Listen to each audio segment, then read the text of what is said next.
Sans months kami. Okay. Ikaw nagturo nung declamation niya. Opo, kami po ng ate niya. Kitang-kita ko nga, memorize na memorize mo rin. Thank you very much. Thank you. Thank you, Renaissance. Our Little Mrs. Philippines for today will receive 20,000 pesos. Little Miss Philippines for today, 20,000. At ang ating non-winners will take home 5,000 pesos. Kaya i-call back na natin sila ang Little Miss Philippines contestant number 1, Mary Claire Tabago. Nakumanta ng Tomorrow. Little Miss Philippines number 2, Maria Danica Canet. And Little Miss Philippines contestant number 3, Renaissance Tuason. And our Little Miss Philippines for today is contestant number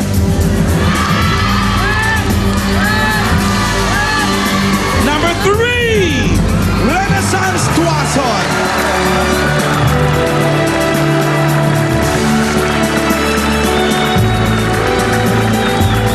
Congratulations sa iyo, Renaissance. Sa Lunes, bagong batch ng aspiring Little Miss Philippines ang makakasama natin.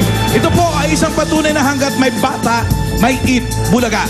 Susunod na, Junior Pinoy Henyo sa pagbabalik ng Eat Bulaga!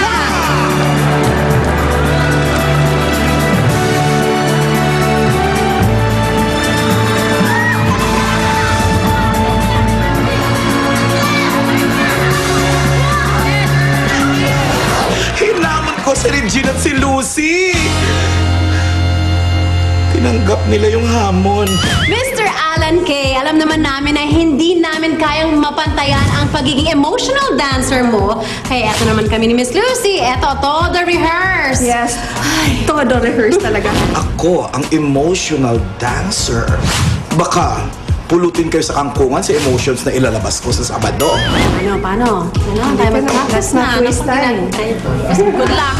Totoo niyan, kabado din ako eh. Siyempre, alam niyo naman yung dalawa, di ba? Si Lucy, Queen ng Ballroom, si Regine. Tinatanong po ba ang kakayanan yun? Abangan niyo yan. Sabado, the emotional dancer. Todo na to, pandar brum brum!